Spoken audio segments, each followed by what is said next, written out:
कहेंगे कि सरकार ने बहुत काम किया। कुछ लोग ऐसे होंगे कहेंगे जितना करना चाहिए था उतना नहीं किया। कुछ ऐसे होंगे जो धुर विरोधी होंगे, वो कहेंगे सरकार ने कुछ नहीं किया।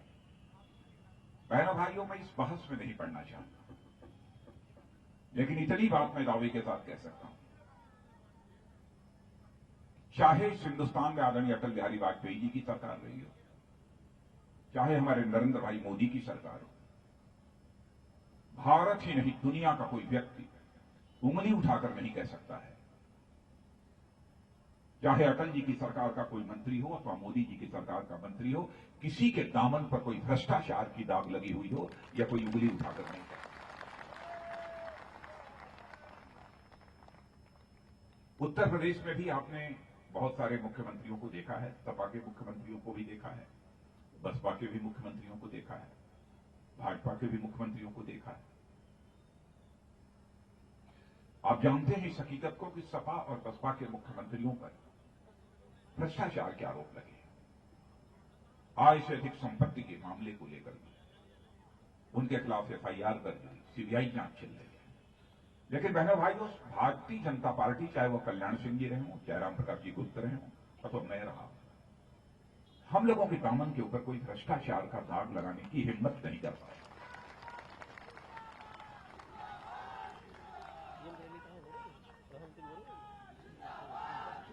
और इन चीजों की चर्चा मैं इसलिए कर रहा हूं, चाहे परिवार हो अथवा भारत का लोकतंत्र हो, बहनों भाइयों, बिना लोक लाज के नहीं चल सकता। हमारी मान्यता यह है, किसी भी राजनेता के ऊपर भी भ्रष्टाचार का आरोप लगता है तो तुरंत उसे अपने पद से त्यागपत्र दे देना चाहिए, और जब तक वह आरोप मुक्त नहीं हो जाता है उसे अपना पद स्वीकार नहीं करना चाहिए। लेकिन ऐसा नहीं हुआ। भारत के अंदर ऐसी मिसालें हैं। अडवाणी जी के ऊपर भी एक बार ऐसे ही आरोप लगा था, संसद की सदस्यता से उन्होंने त्यागपत्र दे दिया था और यह कहा था तब तक संसद में मैं कदम नहीं रखूंगा जब तक कि आरोप मुक्त नहीं हो जाऊंगा।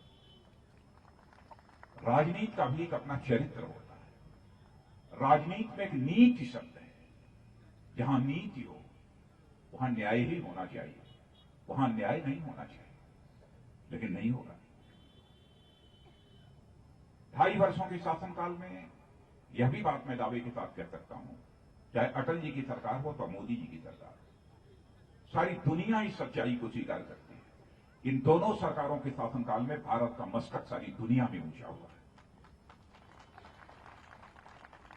और मेरे बहनों भाइयों, अब भारत दुनिया में कमजोर भारत के रूप में नहीं जाना जाता है, बल्कि भारत आज बलवान भारत के रूप में जाना जाता है, ताकतवर भारत के रूप में जाना जाता है। आपने देखा, आज के 4-5 महीने पहले हमारा पड़ोसी देश पाकिस्तान है, वहां से कुछ आतंकवादी रात के समय भारत की सीमा में घुस आए और रात के सोए हुए हमारे बहादुर सेना के जवानों पर उन्होंने कायराना हमला करके 17 जवानों की जानें ले ली। उसके बाद प्रधानमंत्री जी, मैं, रक्षा मंत्री और कुछ अधिकारी गए। प्रधानमंत्री ने दृढ़ निश्चय का परिचय देते हुए फैसला किया और उसके बाद आपने देखा कि हमारे बहादुर सेना के जवान पाकिस्तान की सीमा में घुसकर आतंकवादियों का सफाया करने में पूरी तरह से कामयाब।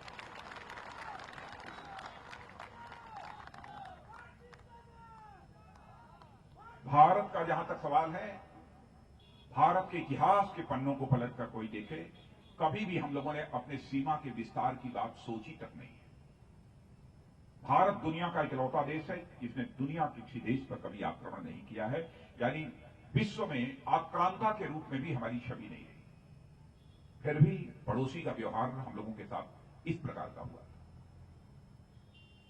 मजबूरी थी, किसी भी देश की सीमा में हम प्रवेश नहीं करना चाहते, क्योंकि हर देश की संप्रभुता को हम स्वीकार करते हैं, उसको मान्यता देते हैं, लेकिन यह मजबूरी थी। लेकिन इस बार जो कुछ भी हुआ, सारी दुनिया को यह संदेश चला गया, भारत किसी को छेड़ता नहीं है, लेकिन जो भारत को छेड़ेगा उसे भारत छोड़ेगा नहीं, यह संदेश सारी दुनिया को चला।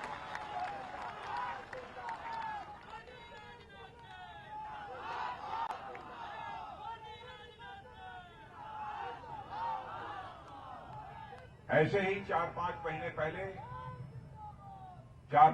पहले मैं पाकिस्तान गया था। आप लोगों को जानकारी होगी, टेलीविजन वगैरह पर देखा होगा, बिजली आ रही होगी तो देखा होगा। देखा है कि नहीं? 4-5 महीने पहले गया था, बिजली नहीं आती। बहनों भाइयों, मैं जाना नहीं चाहता। वहां शार्क सम्मेलन होने वाला था, दुनिया के कई देशों के लोग आने वाले थे। मैंने अपने राज्य मंत्री को कह दिया कि आप पाकिस्तान चले जाओ, मैं नहीं जाऊंगा, जो कुछ भी कहना हो कह के चले आना। लेकिन शार्क सम्मेलन के 2 दिन पहले मेरे अधिकारियों ने मुझे बताया कि सर, पाकिस्तान की धरती पर प्रधानमंत्री के खिलाफ और आपके खिलाफ नारेबाजी हो रही है, और यह कहा जा रहा है कि भारत के गृह मंत्री को हम पाकिस्तान की सीमा में घुसने नहीं देंगे। तो बहनों भाइयों, मैंने फैसला किया कि अब तक तो मैं नहीं जाने वाला था, लेकिन अब मैं पाकिस्तान जरूर जाऊंगा।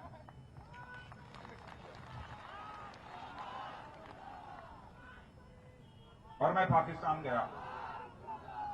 इस्लामाबाद एयरपोर्ट पर मैं उतरा। वहां सेना के अधिकारी और कुछ अधिकारी रिसीव करने के लिए आए। उन्होंने कहा कि सर, सड़कों पर हालात ठीक नहीं हैं, प्रदर्शन चल रहे हैं, धरने हो रहे हैं, इसलिए हम लोगों ने हेलीकॉप्टर की व्यवस्था की है, आपको होटल के पास हेलीकॉप्टर से ले चलेंगे। मैंने कहा, यहां का मेहमान हूं, जैसे ले चलना चाहते हो आप वैसे ले चलो। हेलीकॉप्टर से चलकर मैं होटल से आधा किलोमीटर दूर हेलीपैड पर उतरा। और बहनों भाइयों, आधे किलोमीटर की यात्रा करने में 4 स्थानों पर बड़ा बड़ा पाकिस्तान की सड़कों पर जुलूस। मुझे जानकारी दी गई कुछ आतंकवादियों के सरगना भी उसका नेतृत्व कर रहे हैं। नारेबाजी हो रही थी, राजनाथ सिंह वापस जाओ, राजनाथ सिंह वापस जाओ, प्रधानमंत्री मुर्दाबाद, गृह मंत्री मुर्दाबाद। बहनों भाइयों, मैंने भी फैसला कर लिया, और मेरा जितने नारेबाजी होती जा रही थी, मेरा भी हौसला बुलंद होता जा रहा है। मैंने तय कर लिया, रात को मन पक्का कर लिया, यदि आया हूं पाकिस्तान में तो पाकिस्तान की धरती की छाती पर खड़े होकर पाकिस्तान को दुनिया की नजरों में बेनकाब करके ही वापस आऊंगा।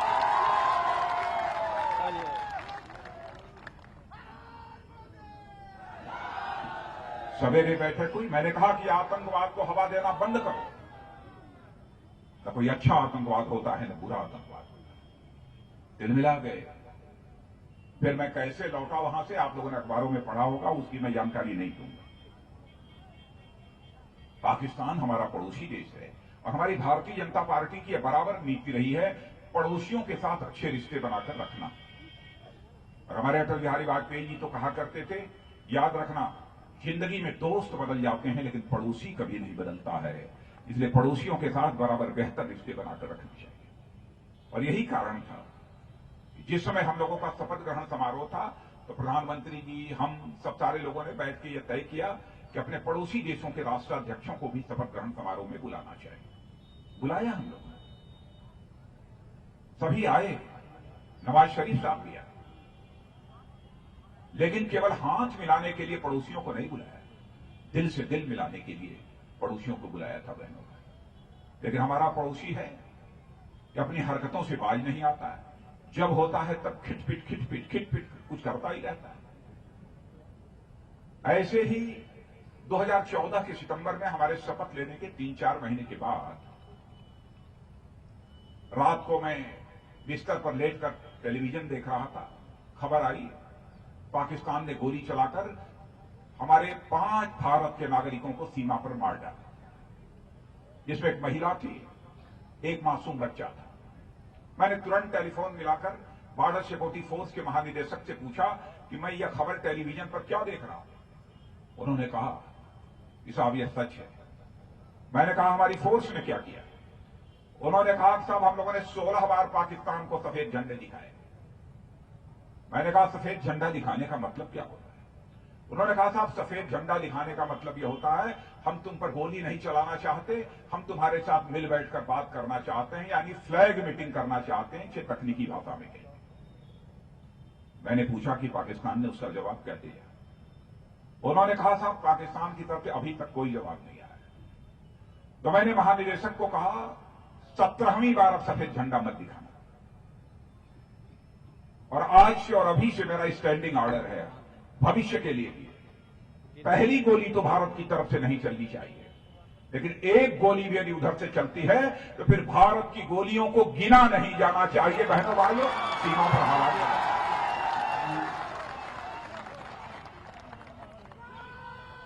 आंकड़े उठाकर कोई देख सकता है, सीमा पर हालात बदल गए। इसीलिए मैंने कहा कि भारत अब कमजोर भारत नहीं है, ताकतवर भारत। और इस भारतीय जनता पार्टी की आलोचना सपा बसपा और कांग्रेस के लोग कर रहे हैं। कह रहे हैं समाजवादी पार्टी के मुख्यमंत्री कि हमने उत्तर प्रदेश में विकास किया है। मैं आप लोगों से पूछना चाहता हूं, क्या सपा अथवा बसपा की सरकार रहते आपके क्षेत्र का कोई विकास हुआ है या नहीं हुआ है? मैं ये जानना चाहता हूं। क्या इस क्षेत्र की सारे गांव पक्की सड़कों से जुड़ गए हैं? आदरणीय अटल बिहारी वाजपेयी जी ने 98 में यह सिलसिला प्रारंभ किया। केंद्र में भी लोगों की सरकार रही है, राज्यों में भी लोगों की सरकार रही है। आज तक गांव पक्की सड़कों से नहीं।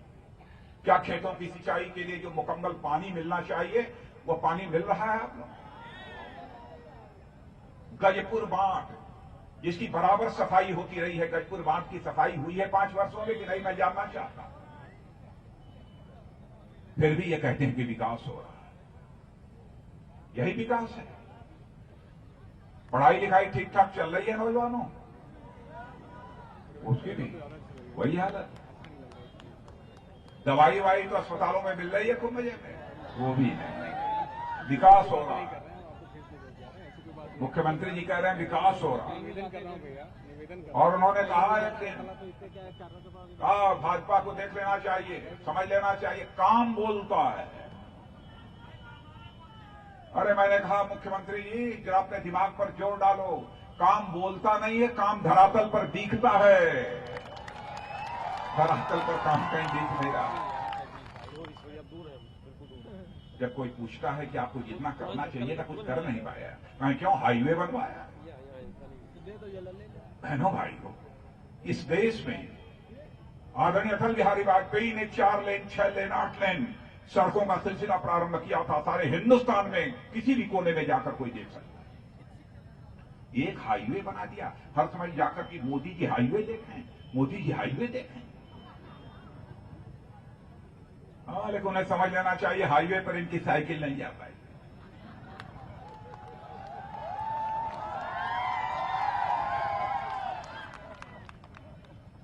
विकास हुआ और उन्होंने कांग्रेस पार्टी के साथ गठबंधन कर लिया और उस कांग्रेस पार्टी के साथ जो कि डूबती हुई है आज, बैसाखी लगा ली कांग्रेस। कमजोर आदमी को यदि बैसाखी भी लगाना चाहिए तो मजबूत बैसाखी लगाना चाहिए। न गड्ढे में पांव पड़ा, बैसाखी टूटी तो हड्डी पसली, जय श्री राम।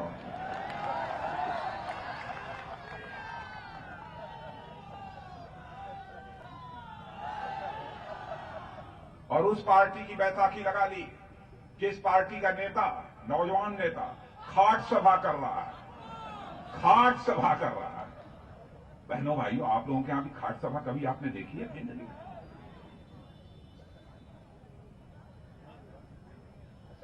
खाट सोने के लिए बनी है, सभा करने के लिए नहीं बनी है। खाट सभा कर रहे हैं। लोग हंस रहे थे कि पहली बार देखो खाट सभा हो रही है। अब मुझे तरस आ रही थी, 4 महीने बाद चुनाव होने वाले हैं, इस बेचारे ने पहले ही खाट पकड़ ली तो चुनाव क्या लड़ेगा?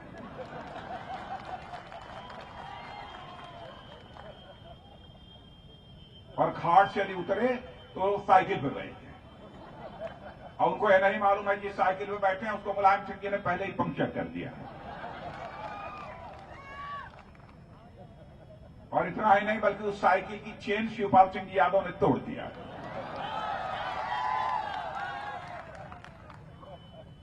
अभी कांग्रेस का हाथ उसे पकड़कर साइकिल को कितना ले जाएगा? चलेगी ही नहीं, लखनऊ पहुंचेगी ही नहीं। हाथी की भी सेहत खराब हो चुकी है। बहनों भाइयों, हाथी को पत्ता खिलाओ, पीपल का पत्ता तक तो ठीक रहे। अब हाथी यदि पैसा खाने लगेगा तो हाथी की सेहत बिगड़ेगी नहीं? ठीक है।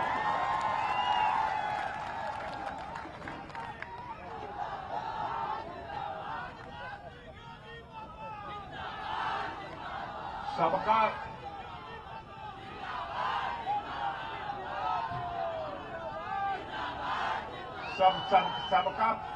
सबका भोजन तय है।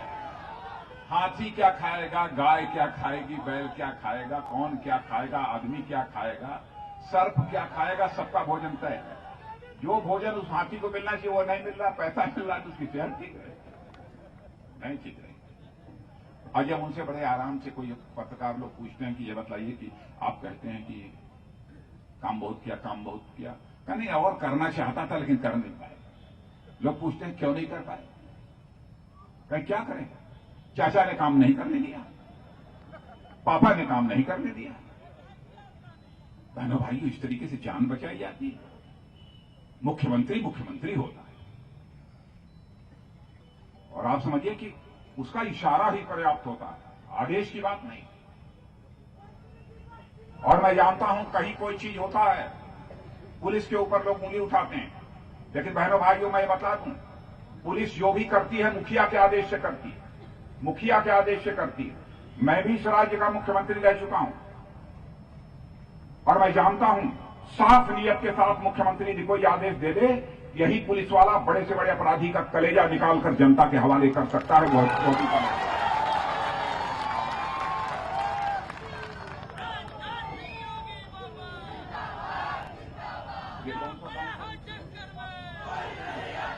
अब बांसुडीहा में जो कुछ भी हुआ है, बांसुडीहा में जो कुछ भी हुआ है,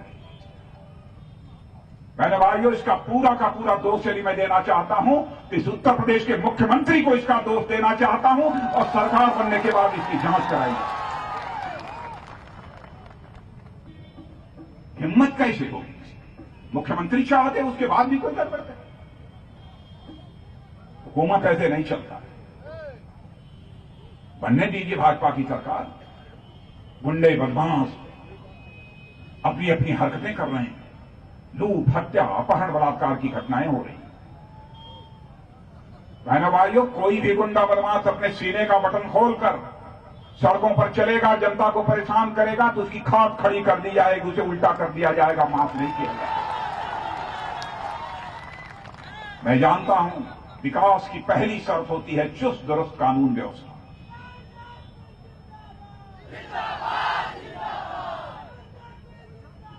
बार बार विकास की जनता के सामने बोला जा रहा है। इंसान झूठ बोल सकता है लेकिन आंकड़े झूठ नहीं बोल सकते। जिस समय इनकी सरकार बनी थी, इस राज्य का सकल घरेलू उत्पादन 5.6% था। 5 वर्षों में घटकर वह 3.6% रह गए। खेती बाड़ी की विकास दर जो 2.8% हुआ करती थी, वो घटकर 1.8% रह गई। फिर भी दावा करते हैं कि विकास कर रहे हैं। यह भी कहा था उन्होंने किसानों का कर्ज माफ करेंगे। मैं किसान भाइयों से पूछना चाहता हूं, आप लोगों ने खेती बाड़ी के लिए फसली ऋण लिया होगा, कर्ज लिया है कुछ लोगों ने कि नहीं लिया है? माफ कर दिया इन्होंने? बनने दो बहनों भाइयों, भारतीय जनता पार्टी की सरकार, यकीन दिलाकर जाना चाहता हूं, सरकार बनने के साथ ही एक बुद्धिशाली से आपका फसली ऋण माफ कर दिया जाए।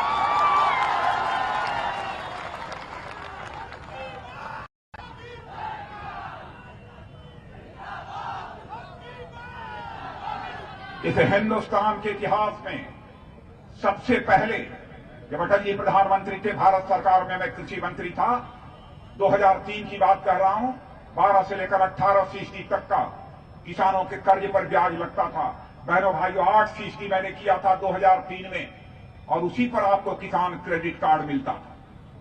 लेकिन 2006-7 में जब मैं पार्टी का राष्ट्रीय अध्यक्ष बन गया, अपने सारे मुख्यमंत्रियों को मैंने कहा किसानों के कर्ज पर ब्याज दर कम करो, क्योंकि मैं जानता हूं किसान का सबसे बड़ा दर्द यदि कोई होता है तो वह कर्ज का दर्द होता है। और कभी कभी इसी कर्ज के कारण किसान आत्महत्या करने पर मजबूर हो जाता है। लोगों ने कहा खजाने पर बहुत बड़ा बोझ पड़ेगा। मैंने कहा अधिकारियों के चक्कर में मत पड़ो, आप फैसला करो। बहनों भाइयों, जाकर देख लीजिए भारतीय जनता पार्टी के राज्यों में, बगल का राज्य मध्य प्रदेश और छत्तीसगढ़ है। मैंने कहा उस समय 2006-7 में 4% करो आप, दूसरे साल घटाकर इसे 3% करो, तीसरे साल घटाकर 2%, चौथे साल घटाकर 1% और 5वें साल घटाकर उसे 0% कर दो। और बहनों भाइयों, आज आपको भी यकीन दिलाकर जाना चाहता हूं, सरकार बनने के बाद फसली ऋण 0% ब्याज दर पर आपको मुहैया कराया जाएगा। 0%।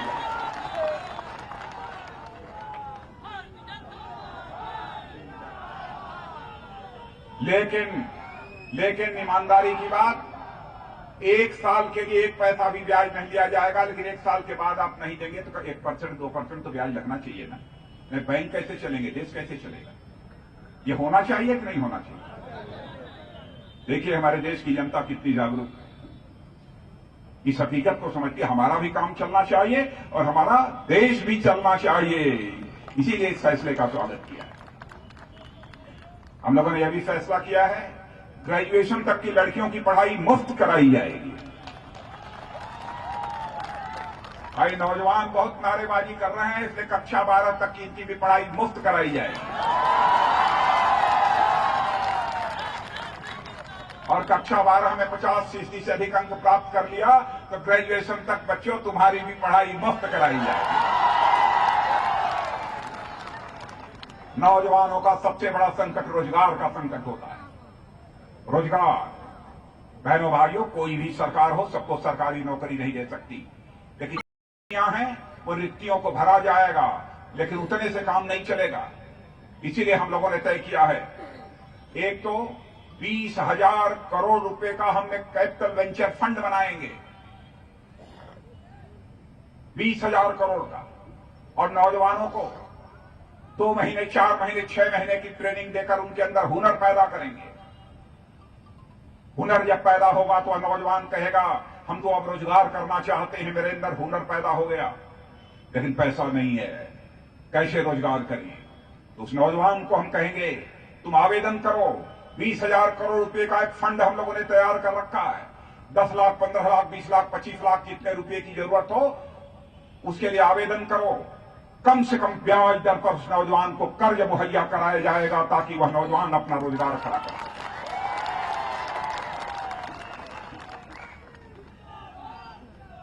यह सब सारी चीजें हुकूमत चलाने के लिए, शासन चलाने के लिए बिल्कुल साफ नजरिया चाहिए, दूरदृष्टि का शासक चाहिए बहनों भाइयों, तभी संभव हो पाता है, नहीं संभव हो पाता है। यह सब सारे फैसले हम लोगों ने किए। इसलिए मैं आप लोगों से यह अपील करने के लिए आया हूं कि अब तो उत्तर प्रदेश में सरकार बनने जा रही है बहनों भाइयों, कहीं जाकर किसी कोने में पूछ लीजिए, हमारे प्रेस के लोग भी हैं, ये भी आपको बता देंगे कि इस बार सरकार यदि बनने जा रही है तो भारतीय जनता पार्टी की उत्तर प्रदेश में सरकार बनने जा रही है। आपका सहयोग चाहिए। और डॉक्टर विमलेश पासवान को तो वैसे मैंने पहले देखा था, ये कमलेश पासवान का छोटा भाई, देखने से ही मुझे लगा था कि यह नौजवान बहुत तेज निकलेगा। डॉक्टरी की पढ़ाई की है, डॉक्टरी की, और मैं देख रहा था बोलते हुए भी इसके जुबान में ताकत है, इसके जुबान में ओज है। यदि आपने